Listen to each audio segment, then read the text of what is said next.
말 한마디가 당신의 미래입니다. 긍정적인 말을 하면 예쁘다. 아름다운 소망을 이루지만 부정적인 말을 하면 못생겼어. 실패만 되풀이됩니다. 말 한마디가 당신의 생활입니다. 험한 말을 하는 생활은 험할 수밖에 없고 고운 말을 하는 생활은 고와집니다. 말 한마디에 이제 당신이 달라집니다. 진실하며 자신 있는 말은 인생을 바꿉니다. 좋은 말을 하고 살면 정말 좋은 사람이 됩니다. 우리 좋은 말을 하고 살면 좋은 인생이 되는 것이죠. 자, 오늘 우리 하나님께서 우리에게 주시는 귀한 말씀, 이 말에 관련된 얘기예요. 우리는 하루 종일 말을 하고 살지 않습니까? 젊은이도 나이 드신 분도 하루 종일 이 말을 할 수 있거든요. 세월이 흘러 우리 몸이 약해지면 이 몸의 모든 기능들이 약해져요. 근육도 사라지고 어쩌면 잘 못 걸을 수도 있습니다.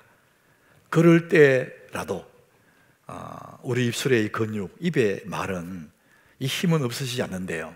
그래서 마지막까지 말할 수 있는 그 힘이 우리 입의 말이라 그럽니다. 우리가 말을 하고 사는데 말을 하면 언제나 듣는 상대가 있어요. 그래서 어떤 상대를 향해서 말을 합니다. 그런데 그 상대가 때로는 자기 자신일 수가 있습니다. 혼자 중얼거리듯이 중얼중얼하는 그런 말, 자기가 하는 말이죠. 입술에 소리는 없어도 생각으로 하루 종일 자기 자신에게 말을 합니다. 자, 그래서 이 BTS, 여러분 월드스타 BTS 있지 않습니까? 이분들이 유엔에서 이제 토크를 할 수 있는 그런 기회가 있었는데, 그때 그 BTS 멤버 중에 RM이라는 이 사람이 이제 자기의 어린 시절을 얘기해요. 일산 어느 동네에 살았는데 자기 유년 시절에 정말 꿈이 많고 막 동심의 세계로 살았던 그 시절, 그 어느 날 찬설이 맞은 것처럼 꿈 많던 그 아이는 사라져버렸다는 것이죠. 그래서 상처받고 슬펐던 그날을 회상하면서 그의 연설 마지막 부분에 그렇게 말합니다. 자기를 사랑하세요. Love yourself. 자기는 그 어린 시절에 잃어버렸던 그 동심을 이제서야 찾게 되는 그 방법은 자기를 사랑하는 거다. 이제 이렇게 알게 되었다는 것이죠. 여러분, 사람마다 다 행복을 원해요. 그런데 행복을 원하고 바라지만 행복하지 못하는 이유가 있습니다. 그것은 사랑받기 원하기 때문에 그래요. 여러분, 언뜻 이해가 안 되잖아요. 우리 복음성 중에 당신은 사랑받기 위해 태어난 사람, 이런 얘기도 하는데, 아니 사랑받기 원하기 때문에 행복하지 못하다, 그게 무슨 말이냐? 여러분, 우리가 사랑받기 원하기 때문에 사랑받지 못할까 봐 너무 조바심이 많아요. 그리고 저 사람이 나를 사랑해 주지 않으면 목말라요. 불행해지는 거예요. 그러니까 평생을 그렇게 살아가는 것이죠. 자, 그래서 다른 사람에게 사랑받으려고 하는 그건 나쁜 건 아니지만 먼저 자기 자신을 사랑하라는 것이죠.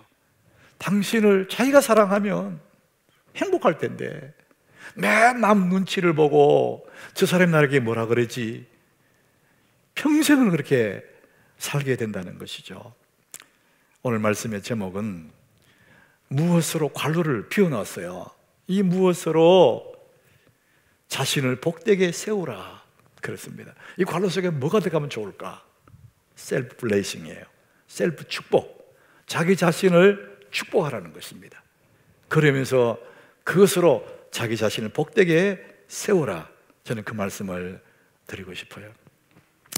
오늘 여러분들이 이 말씀을 가슴으로 잘 받아들이면 여러분 오늘로 정말 여러분들은 새로운 인생을 살게 될 것입니다. 하나님은 우리 모두에게 이런 은혜를 주시기를 원하세요. 삶의 멋진 작품으로 만들어 주기를 원하세요. 그런데 하나님은 우리의 무엇과 무엇, 이 두 개를 통해서 일을 하세요. 이 두 가지를 통해서 일하시기 때문에 내가 그것을 해야 돼요. 그것이 뭘까? 로마서 10장 10절에서 그 얘기를 해줍니다. 우리 같이 읽어봅니다. 사람이 마음으로 믿어 의에 이르고 입으로 시인하여 구원에 이르느니라. 두 가지를 얘기합니다. 사람이 마음으로 믿어, 마음, 한 가지는 마음이죠. 또 한 가지는 입으로 시인하여 구원에 이른다. 하나님의 구원이라는 작품은 사람의 두 가지를 통해서 구원을 이루시는데 하나는 마음이고 하나는 입이라는 것이죠. 내가 입 다물고 마음 안 쓰고 가만히 있으면 구원도 못 받는다. 하나님은 우리의 마음, 그 생각과 우리 입술, 말을 통해서 일을 하십니다. 생각과 말, 이 두 개를 통해서 하나님은 우리의 삶을 가꾸어 가시는 것이죠. 사람들은 주로 그렇게 생각해요. 내가 성공하고 실패하는 것은 내 주변에 주어진 상황, 환경으로 인해서 내가 성공할 수도 있고 실패할 수도 생각합니다. 부모를 잘 만났거나 우리 주변의 상황이 좋아지거나. 그러나 여러분, 은밀하게 보면은 환경에 의해서 내가 성패가 결정되는 게 아닙니다. 정말 중요한 것은 뭐냐? 오늘 이 성경이 자세하게 말씀하고 있습니다. 오늘 4절 한번 보십시오. 4절. 또 배를 보라. 이런 큰 배가 바다에 떠가는데 그렇게 크고 광풍에 밀려가는 것들을, 배가 막 큰 바다에 가서 광풍에 밀려가는데 지극히 작은 키로서, 여러분 키 여기 있잖아요. 키. 이 배의 핸들을 키라 그러거든요. 사공의 뜻대로 운행한다. 그 커다란 배가 파도에 막 밀려가지만은 이 키를 돌리면은 방향을 이쪽으로 갈 수도 있고 이쪽으로 갈 수도 있다. 이렇게 설명한 다음에 그 다음 절에 이렇게 말합니다. 이와 같이 큰 배를 움직이는 것이 작은 키인 것처럼 이와 같이 혀도 작은 지체로 돼 큰 것을 자라가도다. 우리의 입 안에 있는 이 혓바닥, 이 혀도 작은 것이다. 입속에 들어가 버리면 보이지도 않아요. 그렇지만 이 작은 것이 우리의 삶의 방향을 바꿀 수 있다는 겁니다. 이쪽으로 가기도 할 수도 있고 저쪽으로 가기도 할 수 있고. 자, 이것을 메시지 성경에서는 이렇게 표현해요. 여러분의 입에서 나오는 말이 하찮아 보이지만 그 말은 무엇이나 성취하거나 파괴할 수도 있습니다. 우리 말이 하찮아 보이지만 그 말로 무엇을 성취할 수도 있고 파괴해버릴 수도 있다는 것이죠. 여러분, 우리 말에 그런 말이 있잖아요. 말 한마디로 천냥빛을 갚는다. 이게 말로 천냥빛을 갚는다. 이 좋은 의도거든요. 말만 잘하면은 이런 일도 있을 수 있다. 그런데 반대로 말로 사람을 죽인다. 이게 사람 하나를 죽여버릴 수도 있는 거죠. 그러니까 이 말로 사람 잡는다는 거죠. 그러니까 이 혀, 말 너무나 작은 것이지만 삶의 방향을 막 바꿔버린다는 것이죠. 우리 사람의 마음을 연구하는 심리학자들이 행복과 고통이 어디서 나올까? 그 많은 심리학자들의 공통적인 의견이 뭐냐? 한 사람이 행복해 하기도 하고 불행해 하기도 하는, 행복과 불행이 어디서 나오느냐? 관계에서 나온다 그래요. 남편과 아내의 사이가 좋으면 행복하죠. 그 사이가 나쁘면 불행해요. 부모와 자식과의 관계, 형제와의 관계, 직장 동료와의 관계, 이 관계에서 행복하기도 하고 불행해질 수도 있다. 그 말에는 모든 사람들이 동의를 합니다. 그런데 여러분, 이런 관계, 인간관계를 맺고 있는 게 뭘로 맺어지느냐? 뭘로 맺느냐? 말로서 맺습니다. 그래서 이 말이 그렇게 중요한 거예요. 여러분, 오늘 5절에 보면은 이렇게 말합니다. 이와 같이 혀도 작은 지체로 돼 큰 것을 자랑하도다. 보라, 얼마나 작은 불이 얼마나 많은 나무를 태워버리는 거예요. 여러분, 작은 불 하나가 온 산을 태우기도 하잖아요. 인류 문명사에 최대의 발견이 있다면 불이라 그래. 불을 발견해서 음식을 만들어 먹고, 이 추울 때 따뜻하게 우리 몸을 데펴주고, 참 좋은 쪽으로는 그렇게 좋은 거죠. 그러나 잘못 사용하면 큰 산을 태워버리듯이 우리의 삶을 다 태워버릴 수도 있다, 이런 얘기합니다. 결국 우리 이 말이라는 것은 어떤 사람에게 말하지만 결국은 그 말의 영향은 자기 자신에게 돌아옵니다. 내가 말했는데 그 사람에게 영향 가기도 하지만 결국은 자기 자신에게 그 말의 영향이 돌아옵니다. 오늘 6절에 보면 그 말씀합니다. 혀는 곧 불이요 불의 세계라. 이 혓바닥이 불이라는 거, 불의 세계라는 거예요. 혀는 우리의 지체 중에서 온몸을 더럽힌대요. 이 온몸은 자기 몸입니다. 남의 몸이 아니에요. 온몸을 더럽히는 것은 혀다. 그리고 삶의 수레바퀴를 불살라버리는 것이 이 혓바닥, 이 말, 작은 혓바닥이 이 말을 통해서 생의 바퀴를 불살라버리는, 온몸을 더럽힌다는 건 뭡니까? 그 말 때문에 인격이 파괴되고 자기 밑바닥에 드러나고 삶의 수레바퀴가 불태워버린대요. 이렇게 우리의 생각과 말이라는 것은 우리 삶에 영향을 미친다는 거예요. 자, 그러면은 우리가 어떤 말을 하고 어떤 생각을 해야 될까? 믿음의 생각으로 자기를 바라봐 주는 거죠. 그리고 믿음의 말을 자신에게 들려주는 겁니다. 저는 자주 여러분에게 믿음의 연상법 얘기를 해요. 사람은 동물과 달리 이 상상력을 줬어요. 그래서 모든 삶 속에서 우리는 상상력을 발휘해서 연상해 할 수 있습니다. 이것을 우리가 믿음의 연상법이라 해서 하나님 말씀을 믿음으로 연상해 갈 수가 있는 거예요. 그래서 성경의 이야기를 그냥 사건으로 쭉 지나가는 것이 아니라 그것을 깊이 묵상하고 우리가 깊이 상상해서 그 성경 속으로 내가 들어갈 수가 있는 거죠. 저는 이런 경우를 가끔 경험합니다. 내가 마음먹으면 할 수 있어요. 하나님 주시는 그 상상력이 있으니까. 예수님이 베세다 들판에 수많은 군중들을 모아놓고 보리 5개 물고기 2마리를 축사하신 다음에 그것을 쫙 나눠주잖아요. 거기 있던 사람들이 배불리 먹고 12바구니 남았어요. 요한복음 6장의 말씀이죠.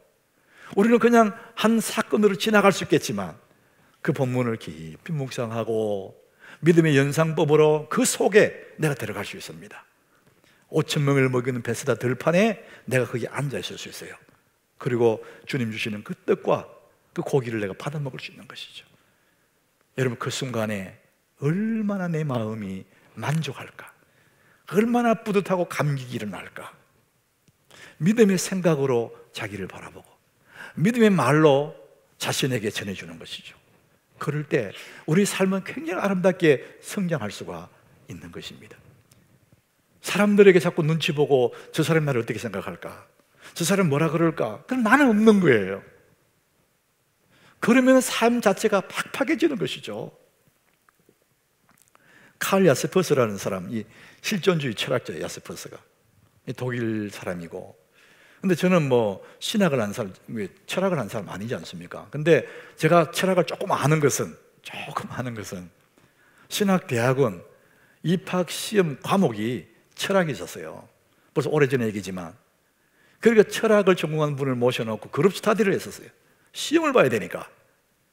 그래서 철학개론, 서양 철학개론 그 당시에는 다 외웠어요. 휑하게 알고 있습니다. 누구 그럼 딱 알아요. 이제는 뭐 희미하긴 하지만. 근데 이 야세퍼스, 그때 우리가 공부했던 거거든요. 이 칼 야세퍼스는 철학자이지만 철학자이기 이전에 이 사람은 정신과 의사였답니다. 이 정신과 의사로서 사람들을 진료하는데 자기 진료소에 오는 사람들은 다 정신적인 아픔을 겪고 온 사람들이잖아요. 그러니까 이 야스퍼스가 많은 환자들을 돌보면서 공통점 하나를 발견했다는 거예요. 자기 진로 찾아오는 모든 사람들 공통점은 자기 자신, 나, 이게 없더라는 거예요. 나를 잃어버린 사람들이더라, 이렇게 얘기를 해요. 여러분, BTS 얘기를 했지 않습니까? 그 유엔에서 자기가 이제 이 토크를 했는데 그 중에 짧은 부분을 제가 소개해 볼게요. 아마 제가 어제 실수를 저질렀을지도 모르겠습니다. 그렇지만 그 어제의 나도 나입니다. 오늘의 나는 내가 만든 모든 실수와 함께 하는 나 자신입니다. 내일의 나는 아마 오늘보다 아주 조금 더 현명해질지도 모르지만 그도 또한 나입니다. 나는 지금의 나 자신 그대로, 그리고 과거의 나와 미래의 내가 되고 싶은 나까지 모두 그대로 나를 사랑하는 법을 배웠습니다. 그리고 이 사람은 마지막에 자신을 사랑하세요 이러는 거예요. 그 유년 시절에 해맑은 동심의 그 어린아이가 어느 날 된소리를 맞고 자기를 잃어버렸다는 것이죠. 그런데 자꾸 찾았는데 자기를 사랑하는 것, 그것을 찾아냈다는 거예요. 야세퍼스도 자기가 없더라는 거예요. 사람이 자기가 없으니까 삶이 흐느적거린다는 거예요. 자기를 사랑하라.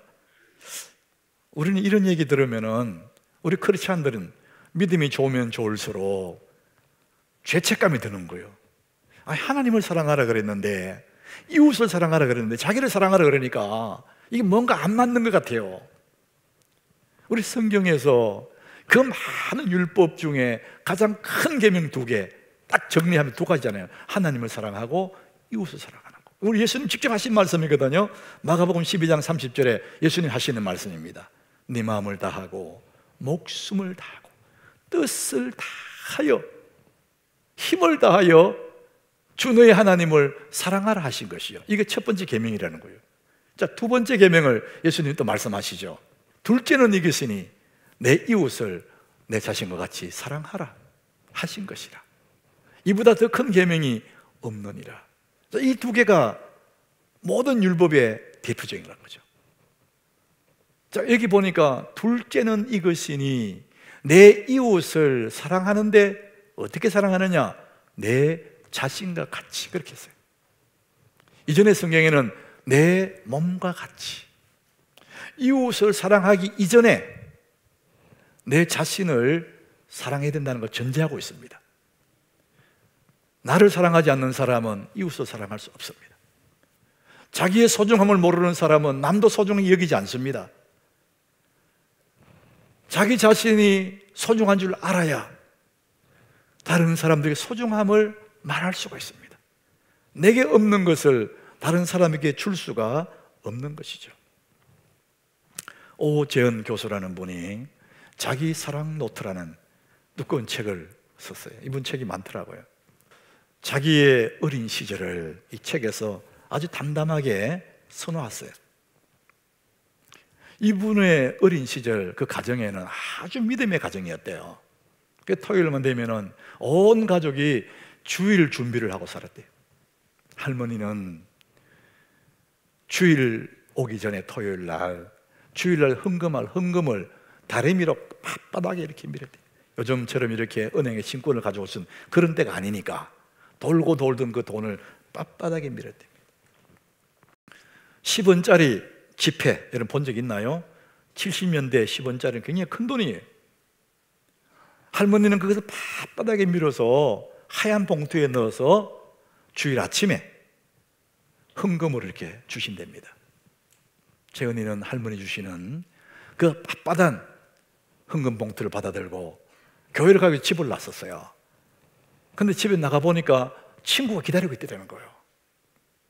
재은아, 너 달고나 먹어봤어? 그러더랍니다. 달고나 아시죠? 우리 어릴 때 달고나 있었어요. 요즘 아이들은 뭐 모르는 것 같은데 오징어 게임 때문에 다 알았다는 거예요. 나 못 먹어봤는데, 야, 그렇게 맛있는 달고나를 못 먹어봤어. 둘이 먹다가 하나 죽어도 몰라. 오늘 우리 1원 어치만 사 먹자. 내 1원 어치, 너 1원 어치. 그 둘이가 가서 헌금 봉투에 10원짜리 지폐를 빼가지고 주고 이원어치를 달고나 샀어요. 그리고 동전 그 스름돈을 받는 순간에 정신이 바싹 들었대요. 큰일 났다 이거, 큰일 났다 이거. 그 당시에 주일학교에 가면은 선생님이 아이들 출석 부를 때 예, 그리고 헌금을 이렇게 내는 거예요. 그게 출석이야. 우리 어릴 때도 그랬었어요. 저는 늘 지폐 봉투를 헌금으로 냈는데 동전을 내면은 따닥따닥 소리 나니까 당장 알 거 아니냐고. 금방 이게 들통나면 나는 큰일 났다. 그 생각이 나서 달고나를 먹는데 그놈이 단지 선지도 모르고 먹었대요. 너무 걱정이 돼가지고. 그래서 교회 갔더니 선생님이 이름 부르는데 딸랑거리는 동전을 이렇게 헌금을 냈대. 그 너무나 겁이 나가 도망가 버렸대요. 그 산에서 뭐 시간 보내다가 예배 다 마친 후에 그 시간쯤 지나서 집에 왔는데 집에 와보니까 분위기가 싸늘하더래요. 너무 두려웠대요. 큰일 났다. 아버지가 안방에서 부르더랍니다. 정아 들어와라. 회초리 가지고 오너라. 회초리. 그래서 물어보더래요. 너 몇 대 맞을래? 그 자기 나름대로 한 두 대 그러려다가 5기로 20대 잃어버렸대요. 그럼 아버지가 때리다가 아버지 마음 아파라고. 그래서 20대 그러면은 야 그거 너무 많아. 이런 소리를 기대하면서 20대 그러는데 아버지는 종아리 끄덕. 그리고 그 종아리로 회초리 때리면서 세어라 그러더랍니다. 하나 둘 너무 아팠대요. 까무러치 놓고 아프더라는 거예요. 엄마가 와서 좀 말려주면 좋겠는데 엄마는 도로지도 안 하고 7, 8 몇 대를 맞는지 모르는데 너무나 아파가 난중에는요 이 거품을 물고 쓰러졌다는 거예요. 그랬더니 아버지는 또 그 아들을 끌어안고 하나님 앞에 기도하더라고요. 회개한다면서 무릎 꿇어라 무릎 꿇어라 끌어안고 하나님 헌금으로 돈을 달고나 사 먹었다고 용서해달라고 2시간을 이렇게 아예 끌어안고 너무 고통스럽다는 거예요. 야, 나는 정말 살가치 없는 인간이구나. 그때 느꼈다는 거예요. 나는 살가치가 없는 인간이야. 그러면서 이렇게 적더라고요. 종아리 맞던 그날 장난치던 밝은 소년, 귀여움을 받던 명랑한 소년, 장난꾸러기 소년은 그렇게 사라졌다. 까불이 재은이는 그날로 죽고 아버지가 원하는 대로 살았던 것 같다. 아버지의 기준에 맞추어서 내게 요구되는 역할을 하기 위해 거짓 가면을 쓴 채로 살았다. 슬픈 얘기잖아요. 그 말미 이렇게 썼어요. 아버지가 나를 한 번만 안아줬어도 나를 꼭 껴안고 전하 헌금은 그렇게 쓰는 거 아니야. 이렇게 따뜻한 말 한마디만 해줬어도 내가 이렇게 아프지 않았을 텐데 나를 포기하고 살지는 않았을 텐데 아파하는 그의 마음을 그게 쓰더라고요. 사랑하는 우리 하남교회 교우 여러분, 여러분들은 내 속에 어린 한순간의 어린 시절 속에 된소리 맞은 적 없나요? 그 동심의 세계가 무너져버린 그런 때가 없나요? 오늘 이 주보의 그림처럼 어두컴컴한 새 안에 있어서 겉에는 조금 열어보니까 바깥 하늘이 저렇게 푸르고 맑은데 자신의 마음은 어두컴컴하고 웅크리고 두려워하고 사람 눈치 보고 그 아이가 내 속에 있지 않느냐 이거죠. 우리는 모두 살아오면서 한 번, 두 번 상처받은 사람들이 찬비를 맞아버리고 그렇게 동심으로 꿈이 이르다던 그 어린 아이가 거기서 멈춰버리고 그날로 죽어버리고 사람 눈치 보며 살아왔던 그런 인생들이 아닌가 말이죠. 이제는 우리는 내 안에 웅크리고 있는 그 아이를 풀어줘야 돼. 자유를 줘야 됩니다. 저 하늘의 푸른 하늘로 꿈을 가지고 확 날아가는 새처럼 자유하도록 내가 이제 풀어줘야 됩니다. 어떻게 풀어줍니까? 믿음의 생각으로, 믿음의 말로 풀어줘야 되는 거예요. 여러분이 풀어놓지 않으면 계속 그 웅크리고 있는 거예요. 하나님은 우리에게 이 생각으로 말을 가지고 나를 만들어가고 싶은데 내가 꼭 입을 다물고 마음 닫아버리면 어떻게 되겠냐고죠. 사랑하는 여러분, 어떻게 우리를, 그 웅크리는 어린아이를, 꿈을 잃어버린 그 아이를 이렇게 세울 수가 있을까? 컴컴한 곳에 웅크리는 그 사람을 어떻게 이렇게 세울 수가 있을까? 믿음의 생각으로 그를 바라보고 믿음의 말을 들려주는 것입니다. 스바냐 3장의 17절에 이런 말씀이 있어요. 너희 하나님 여호와가, 너 육신의 아버지는 너를 오해할 수도 있고 너를 잘 모를 수도 있지만 너희 하나님 여호와가 너희 가운데 계시니 그는 구원을 베푸실 전능자시라. 여기서 곡을 붙인 복음성이 있어요. 너의 하나님 여호와가 너의 가운데 계시니 그는 구원을 베푸실 전능자시라. 그가 너로 인하여 기쁨을 이기지 못하시고 너로 인하여 즐거이 부르고 기뻐하시리라. 하나님 우리를 보면 너무 기뻐하신다는 이 하나님의 말씀을 웅크리는 내 아이에게, 웅크리는 그 속에 그 사람에게 들려주는 것입니다. 자기 자신 셀프 축복하는 거예요.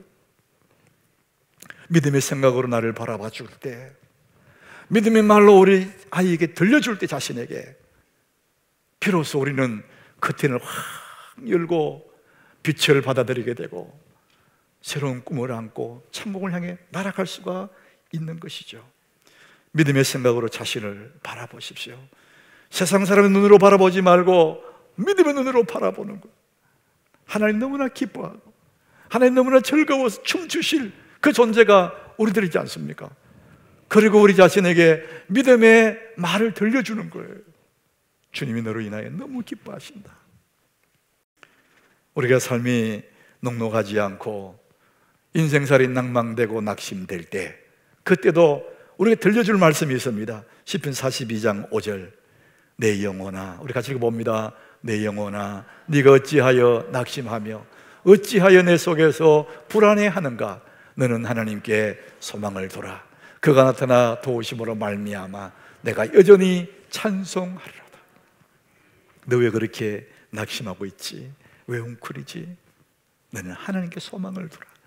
이 하나님의 믿음의 말씀을 들려주면 낙심될 때에 힘을 얻게 되는 거죠. 이제는 그만해야 되겠다. 이제는 내가 내 인생 끝난 것 같아. 이렇게 포기하고 싶을 때, 그때 마가복음 9장 23절 하나님 말씀을 들려주는 거예요. 예수께서 이러시되 할 수 있거든이 무슨 말이냐? 믿는 자에게는 능히 하지 못할 일이 없느니라. 그 말을 듣는 내가 힘을 얻지 않겠어요? 믿음의 말을 들려주는 것입니다. 내 삶이 병들었을 때, 내 몸이 병들 때에, 그때도 들려줄 믿음의 말씀이 있습니다. 조엘 오스틴 그 목사님의 어머니가 암으로 고생하다가 하나님 말씀을 들려주고 그 암에서 해방된 그 얘기, 유명한 얘기잖아요.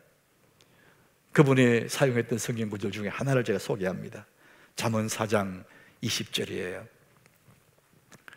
내 아들아, 내 말에 주의하며 내 말하는 것에 내 귀를 기울이라. 하나님 말씀이 너무나 중요하기 때문에 내 말에 주의하며 내 말하는 것에 내 귀를 기울이라. 왜? 그것을 내 눈에서 떠나게 말게 하고 내 마음속에 지키라. 그것을 얻는 자에게는 생명이 되며 그의 온 육체에 건강이 됨이니라. 이 하나님 말씀이요, 온 육체에 건강이 된다는 거예요. 그래서 내가 병들 때에 이 하나님 말씀을 들려주라는 거예요. 그렇기 때문에 내 아들아, 내 말에 주의하고 내 말에 귀를 기울이라는 거예요. 왜냐하면 그 말이 내 온몸에 건강이 되기 때문에 그렇습니다. 하나님 오늘도 여러분의 생각을, 여러분의 말을 통해서 여러분을 세우기를 원하십니다. 여러분 믿음의 눈으로 자기를 바라보시고 믿음의 말로 자기 들려주면 우리 하나님과 더불어서 내 삶이 아름답게 가꾸어져 갈 수가 있습니다. 그러므로 우리는 이번 달 주제처럼 우리는 항해자들입니다. 바다를 향해 항해하는 사람들이기 때문에 우리가 부둣가에 머물지 말고 깊은 곳으로, 더 깊은 곳으로 나아가서 하나님의 뜻을 이루는 그런 삶을 사셔야 됩니다. 사람들이 깊은 바다로 나가지 못하고 늘 얕은 물가에 있는 사람들이 있거든요. 누가복음 5장 예수님이 말씀합니다. 말씀을 마치시고 시몬에게 이르시되 깊은 데로 가서 그물을 내려 고기를 잡으라. 따라합시다. 깊은 데로 가서. 아침에 이제 다 정리하고 그물 씻고 포기하고 있는 그때 야, 깊은 데로 가서 고기 잡으라잖아요. 예수님 말씀하신 그 깊은데 저는 두 가지 깊은 곳을 말씀드리고 싶어요. 첫 번째는 삶의 깊은 곳. 한번 따라합시다. 삶의 깊은 곳. 사람들이요 늘 그럭저럭 사는 사람 많아요. 그냥 대충 산. 그것은 많은 부둣가에 매여 있는 배와 같습니다. 저 바다로 나가지 않고 부둣가에만 있는 거예요. 왜? 두려우니까. 배를 만드는 사람이 부둣가에 메어두려고 누가 배를 만듭니까? 그 배를 타고 바다에 나가려고 배를 만드는 거지. 하나님 우리를 이 땅에 보내실 때에 나라는 인생의 나룻배를 부둣가에 메어두려고 이 땅에 보낸 게 아니거든요. 바다에 나가서 하나님의 큰 일을 행하라고. 그래서 우리는 더 깊은 곳으로, 내 삶의 안전한 곳에 머물러 있는 것이 아니라 위험하지만은 나가는 것입니다. 더 깊은 곳으로 나가는 거예요. 삶의 깊은 곳. 시편 107장에 그 얘기를 합니다. 23절. 배들을 바다에 띄우며, 이 배들을 바다에 띄운다잖아요. 배는 바다에 띄우는 거죠. 그리고 큰 물에서 일을 하는 자, 얕은 물이 많고 큰 물에서 일을 하는 사람. 그 다음 절에 보십시오. 여호와께서 행하신 일들과 그의 기이한 일들을 깊은 바다에서 보게 된다는 거예요. 얕은 물가에서는 경험하지 못했던 하나님의 기이한 일들을 깊은 바다에서 보게 된대요. 큰 파도가 있지만은 그때 하나님의 손을 만나게 되고 큰 풍랑이 올 때 하나님의 전능하심을 그때 경험하게 된다는 것이. 사람들이 너무 두려워서 조심하고 불안하고 답답하니까 못 나가는 거예요. 그 안전한 곳에 딱 머물러 있는 것입니다. 우리 찬송가에 이런 찬송 가사가 있습니다. 내 주 하나님, 넓고 큰 은혜는 저 큰 바다보다 깊다. 너 곧 닷줄을 끌러서 깊은 데로 가봐라. 언덕을 떠나서 창파에 뱉디오. 네가 원하는 곳으로 가라. 이런 찬송가 있거든요. 그 찬송가 2절에 이런 가사가 있어요. 왜 너 인생은 언제나 거기서 저 큰 바다 물결 보고 그 밑 모르는 깊은 바다 속을 한번 헤아려 보지 않나. 언덕을 떠나서 창파에 뱉디오. 내 주 예수 은혜의 바다로 내 마음껏 저어가라. 사람들이 그냥 얼마나 두려운지 대충 사는 사람 많습니다. 저는 우리 하나님교회 교우들이 이 하나님의 전능하심을 믿고 인생의 깊은 바다로 도전하기를 축복합니다. 두 번째는 신앙의 깊은 곳으로. 따라합시다. 신앙의 깊은 곳. 사람들이 세례받고 집사되고 권사되고 장로되고 그건 다 된 줄 알아요. 그거는 직분일 뿐이고 신앙의 깊은 곳이 있어요. 고린도전서 12장 31절에 너희는 더욱 큰 은사를 사모하라 그랬거든요. 고린도 교회 이 12장에서 엄청난 은사를 얘기해요. 9가지 은사가 있죠. 신비한 은사들이 있습니다. 근데 그게 다가 아니라는 거예요. 더욱 큰 은사를 사모해라. 내가 또한 가장 좋은 길을 내게 보이겠다. 이게 무궁무진한 하나님 은혜의 세계에 있다는 거죠. 그게 다가 아니라는 겁니다. 이런 구약의 사람들이 하나님께 제사, 예배를 제사라 그랬죠. 하기 위해서는 성전에 오는데, 성전에 와도 성소 안에 못 들어갑니다. 바깥에 뜰에 있어야 돼요. 뜰에. 그 성소에는 제사장만 들어갈 수 있어요. 그 성소에 들어가서 지성소에까지 나가야 하나님과 1대1로 만나는 장소는 지성소거든요. 근데 아무도 거기 못 들어가요. 근데 예수님을 구주로 믿는 사람들, 예수가 십자가에 죽으신 이후에는 성소와 지성소 사이에 있는 이 휘장이 쭉 찢어져 버렸거든요. 누구든지 예수 이름으로 지성소에 들어갈 수 있다는 것이 열려 있다는 겁니다. 원하는 사람 누구든지 주님과의 깊은 만남이 있는 지성소까지 갈 수 있다는 거죠. 여러분, 신앙의 깊은 것, 저는 그 지성소를 이야기하는 것입니다. 하나님과 1대1로 마주 앉는 그 자리, 그까지 나가야 된다는 것이죠. 출애굽기 33장에 모세 얘기가 나오죠. 11절에 이 모세는 성막에서, 광야에 있었기 때문에 회막이죠. 회막, 텐트 속에 있었죠. 그 회막에서 하나님을 만났는데 어떻게 만나냐? 사람이 자기의 친구와 이야기함 같이 여호와께서는 모세와 대면하여 말씀하셨다 그래요. 그 모세는 회막 속에서 주님과 1대1로 앉았는 거죠. 여러분, 그 모세의 그 감정 어땠을까요? 죄인인 인간이 창조주 하나님의 대면에 앉으시고 친구처럼 대해주었다. 너무 만족하고 너무나 기쁘고 세상에 부러운 건 아무것도 없고 너무나 감사하고, 이 은혜의 지성소 깊은 곳에 가니까 그 주님이 계시고 만족이 있고 기쁨이 있고 감사하겠다. 그 신앙의 가장 깊은 곳에 뭐가 있냐? 데살로니가전서 5장에 항상 기뻐하라, 쉬지 말고 기도하라. 따라합시다. 범사에 감사하라. 신앙의 깊은 곳에 들어가 보니까 기뻐하고 감사하겠다는 거죠. 너무 기쁘고 너무 감사하다. 이것이 우리를 향한 하나님의 뜻이라는 걸. 그래서 은혜의 깊은 곳에 들어가면 항상 마음에 만족이 있고 감사가 있는 것이죠. 셀프 축복으로 자신을 복되게 세우라. 우리 자신을 복되게 세우는 비결이 뭐였습니까? 우리의 생각 속에 감사를 품고 있는 거예요. 그리고 우리의 입술 속에 늘 감사를 선언하는 것입니다. 찰스 스펄전이 이렇게 말해요. 하늘을 향한 감사의 생각은 그 자체가 기도다 그래요. 우리는 평생 갚아도 하나님 은혜를 갚을 수가 없어요. 은혜의 빚진 자로서 늘 감사하고 늘 기뻐하며 사는 것이 그리스도인의 모습입니다. 하나님은 우리에게 우리의 생각과 말을 통해서 하나님의 아름다운 삶을, 우리 인생을 만들어 가십니다. 하나님은 그걸 통해서 내 삶을 가꾸어 가십니다. 자, 우리 마지막 골로새 2장 6절 7절 우리 같이 한번 읽어봅니다. 그러므로 너희가 그리스도 예수를 주로 받았으니 그 안에서 행하되 그 안에 뿌리를 박으며 세움을 받아 교훈을 받은 대로 믿음 위에 굳게 서서 감사함을 넘치게 하라. 그러므로 너희가 그리스도 예수를 주로 받았으니 믿음 위에 굳게 서는 것, 그 다음에 마지막에 뭐가 있냐? 감사함을 넘치게 하라. 신앙의 깊은 곳에 가보니까 만족, 기쁨, 감사, 이것이 성도들의 삶의 모습이라는 것이죠. 하나님의 뜻이랍니다. 사랑하는 여러분, 우리의 삶은 너무 멋지게 하나님이 만들어 가기를 원하세요.